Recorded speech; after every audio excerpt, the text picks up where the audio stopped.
Assalamualaikum, welcome to Afra's Food Channel. அஸ்ஸலாமு அலைக்கும். இன்றைக்கி நம்ம சேனலில் ஹெல்த்தியாக கலர்ஃபுல்லாக கிட்ஸ்க்கு பிடிச்சமான டியூட்டி ஃப்ரூட்டி எப்படி செய்கிறதுன்னு பார்க்கலாமா? அதுக்கு ஃபஸ்ட்டு ஒரு மீடியம் சைஸ் வாட்டர்மெலன் எடுத்துக்கிறேங்க. அதில் மேலாப்பில் இருக்கிற இந்த திக்கான க்ரீன் கலர் தோல் எல்லாத்தையும் நான் ரிமூவ் பண்ணி எடுத்துக்கலாம். இந்த பச்சை கலர் தோல் நம்மளுக்கு தேவையில்லைங்க, தூக்கி போட்டுடலாம். இந்த ஒயிட் கலரில் இருக்குது பார்த்தீங்களா, ஃபுல்லாக நம்ம எல்லோரும் க்ளீன் ஷேவ் பண்ணி எடுத்தாச்சு. இந்த ஒயிட் கலரில் இருக்க இது பேர் ரிண்டுன்னு சொல்லுவாங்க. இதை வச்சு தான் நம்ம இன்றைக்கி டியூட்டி ஃப்ரூட்டி செய்ய போகிறோம். பொதுவாக டியூட்டி ஃப்ரூட்டி பப்பாயா வச்சு, பப்பாளி பழத்தை வச்சு செய்வாங்க, பப்பாளி காயை வச்சு செய்வாங்க. அது ஹீட்டு ஒரு சிலருக்கு சேராது. ஆனால் நாம் இந்த மாதிரி வாட்டர்மெலனில் செய்கிறப்ப ரொம்ப ஹெல்த்தியாகவும் இருக்கும். இந்த மாதிரி தோல் எல்லாத்தையும் நம்ம ரிமூவ் பண்ணிவிட்டு குட்டி குட்டி க்யூப்ஸாக நம்ம இந்த மாதிரி கட் பண்ணிக்கலாங்க. ரொம்ப பொடியை கட் பண்ணிட வேணாங்க, இந்த மாதிரி மீடியம் சைஸ் க்யூப்ஸை கட் பண்ணால் போதும். அடுப்பு பற்ற வச்சுட்டு கடாயை வச்சிடலாம். அதில் கொஞ்சமாக தேவையான அளவுக்கு தண்ணி ஊற்றிக்கலாங்க. ஒரு 1 லிட்டர் அளவுக்கு தண்ணி ஊற்றிக்கோங்க. இது நல்லா கொதிக்கட்டும். லிட் போட்டு மூடி வச்சுட்டு நல்லா கொதிக்கட்டோங்க. இப்போ நல்லா கொதி வந்துச்சு பாருங்கள். இப்போ நம்ம கட் பண்ணி வச்சுருக்க இந்த வாட்டர்மெலன் ரிங் க்யூப்ஸ் இருக்குது பார்த்தீங்களா, அது எல்லாத்தையும் இதில் ஆட் பண்ணிக்கலாம். இந்த ரின் பீசஸ்லாம் பார்த்தீங்கன்னா நறுக்குன்னு இருக்கும். நம்ம வெறுவாயிலே சாப்பிட்டு பார்க்கும்போது நல்லா நறுக்குன்னு இருக்கும். இதை இப்போ நம்ம தண்ணியில் போட்டு நல்லா ஒரு 5 மினிட்ஸ் கொதிக்க வச்சோன்னா நல்லா வெந்துடும். இப்போ அடுப்பை ஆஃப் பண்ணிடலாம். இப்போது உடனே நம்ம ட்ரெயின் பண்ணி எடுத்துடலாங்க. அந்த தண்ணியை விட்டு எல்லாத்தையுமே தனியாக வடிகட்டி எடுத்து வச்சிடலாம். இந்த மாதிரி இப்போது அதே கடாயில் 1 கப் சர்க்கரை ஆட் பண்ணிக்கிறேங்க. 1 கப் சர்க்கரைக்கு 1 கப் தண்ணி ஆட் பண்ணால் போதும். இப்போ நம்ம சுகர் சிரப்பை ரெடி பண்ணிடலாம். இந்த சிரப்பை ரொம்ப நேரம் கொதிக்க விடணும்னு அவசியம் இல்லை, ஒரு 3 நிமிஷம் கொதிக்க விட்டால் போதும்.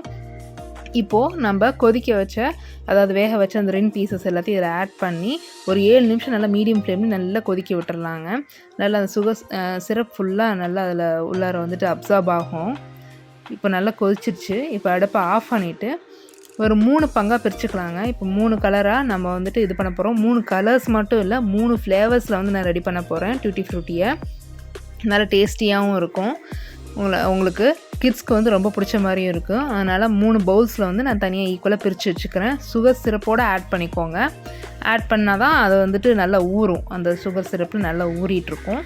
இப்போ 3 கலர்ஸில் ஃபஸ்ட் கலர் பார்த்திங்கன்னா பட்டர்ஸ்காட்ச் எசன்ஸ் எடுத்திருக்கேன். நல்லா பட்டர்ஸ்காட்ச் ஃப்ளேவரும் இருக்கும், நல்லா ஆரஞ்சு கலரும் கொடுக்கும். இது நல்லா மிக்ஸ் பண்ணி வச்சுக்கலாம்.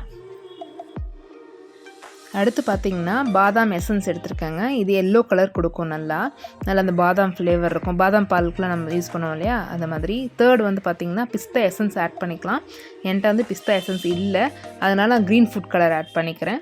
உங்கள்கிட்ட இருந்துச்சுன்னா நீங்கள் அதே ஆட் பண்ணிக்கலாம். நல்லா 3 ஃப்ளேவரில் 3 டேஸ்ட்டில் 3 கலர்ஃபுல்லாக நல்லா கிடச்சிரும். ஒரு 30 நிமிஷம், அரை மணி நேரம் நல்லா ஊற வச்சுட்டு நல்லா வடிகட்டிடலாங்க. அரை மணி நேரம் ஊறும் போதே நல்லா அதோடய ஃப்ளேவரும் நல்லா இறங்கியிருக்கும் உள்ளார. நல்லா வடிகட்டி எடுத்துடலாம். 3த்தையுமே தனியாக ஒரு அகலமான பிளேட்டில் போட்டுடலாம். இந்த வடிகட்டி எடுத்த லிக்விட், இந்த பாதாம் எசன்ஸோட லிக்விடு, பட்டர்ஸ்காட்ச் எசன்ஸோட லிக்விட்லாம் இருக்குது இல்லைங்களா, இது எல்லாத்தையும் நம்ம ஒரு ஏர்டைட் கண்டெய்னரில் போட்டு நான் தனியாக ஃப்ரிட்ஜில் எடுத்து வச்சிடுறேன். நான் அதுக்கப்புறம் பாதாம் மில்க் ஷேக்கோ பட்டர்ஸ்காட்ச் மில்க் ஷேக்கோ எல்லாம் செய்யும் போது அதை நான் யூஸ் பண்ணிப்பேன். இப்போ இந்த கலர்ஃபுல்லான டியூட்டி ஃப்ரூட்டியை ஒரு 2லேருந்து 3 நாளைக்கு நம்ம நிழல்லே காய வச்சு எடுத்துடலாம். அந்த சிரப் ஃபுல்லாமே வத்திரும். நம்ம ஃப்ரெஷ்ஷாக அப்படியே கூட நம்ம ரெசிபீஸ்க்கு யூஸ் பண்ணிக்கலாம். நம்ம 4 படம் நம்ம வச்சுக்கணுன்னா இந்த மாதிரி நல்லா காய வச்சுட்டு ஏர்டைட் கண்டெய்னரில் நம்ம போட்டு வச்சுக்கலாங்க. பின்னாடி எப்போ வேணாலும் இந்த டியூட்டி ஃப்ரூட்டி யூஸ் பண்ணிக்கலாம். நீங்களும் இந்த ரெசிபி கண்டிப்பாக வீட்டில் ட்ரை பண்ணி பாருங்கள். ட்ரை பண்ணி பார்த்துட்டு எப்படி வந்துச்சுன்னு எங்களுக்கு மறக்காமல் கமெண்ட் பண்ணுங்கள்.